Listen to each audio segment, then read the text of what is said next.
The question of whether animals possess souls is one that quietly reverberates through the corridors of philosophy, religion, and science, touching on profound themes of consciousness, morality, and the nature of life itself.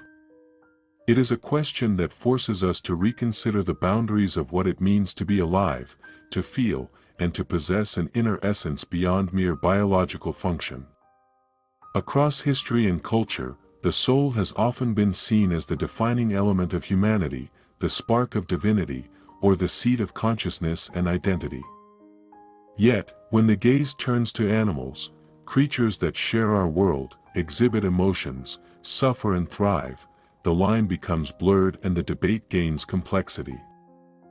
Do animals have souls?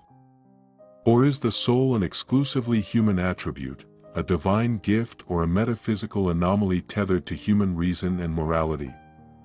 The answers, as they emerge from diverse traditions like Jainism and Christianity and from the lens of modern science, reveal as much about human values as they do about the creatures themselves.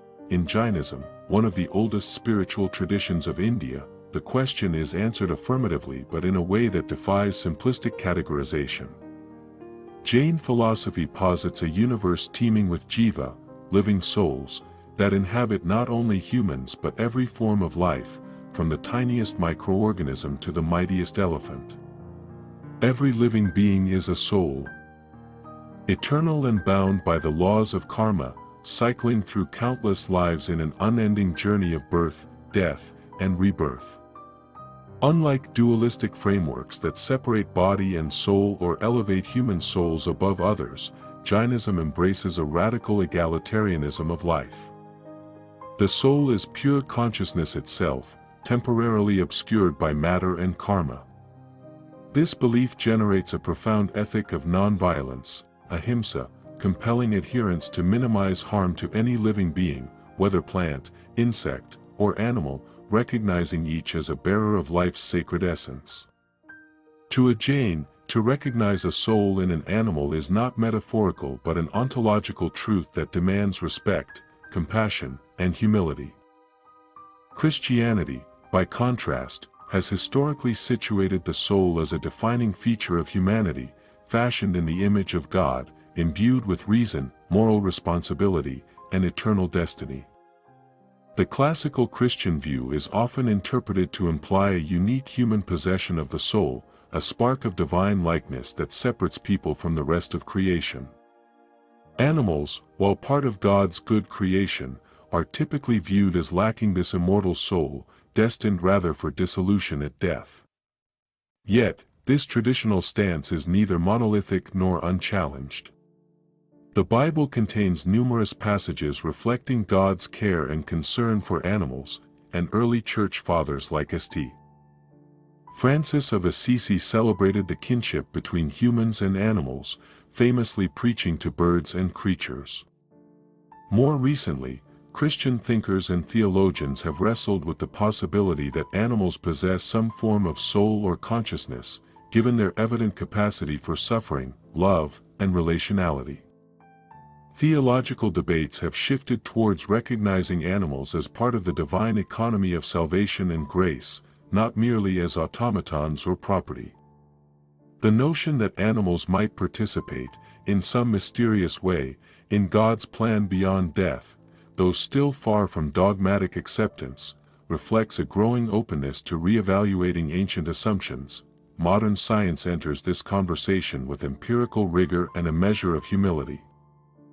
Neuroscience, ethology, and cognitive biology explore the capacities of animals for perception, emotion, problem-solving, and social bonds.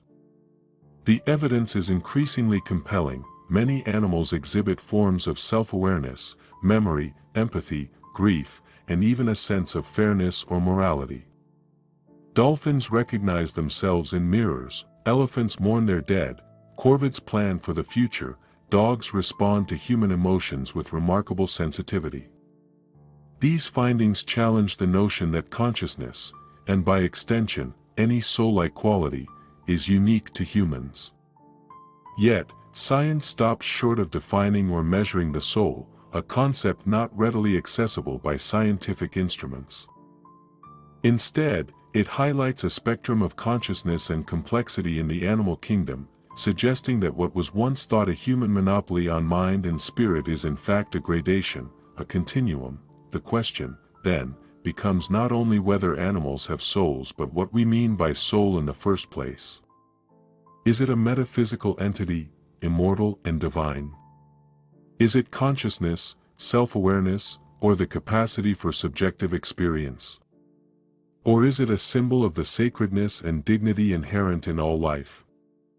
The answers vary dramatically depending on cultural, religious, and scientific frameworks, each illuminating different facets of the mystery. What is striking is how this inquiry into animal souls reflects back on humanity itself. It forces us to reconsider the nature of our own consciousness, our ethical responsibilities, and the meaning of life and death. To deny animals any inner essence may safeguard human exceptionalism but risks fostering cruelty and ecological blindness. To affirm animal souls invites humility, compassion, and a more inclusive vision of the sacred, where the boundaries between self and other, human and non-human, blur and dissolve. In the end, the question of whether animals have souls remains a profound enigma, not just about animals but about the very essence of life, consciousness, and the cosmos. It compels us to peer beyond appearances, beyond the confines of human perspective, into a world where the invisible and the ineffable reside, where every living being might carry a spark of the eternal, flickering gently in the vast theater of existence.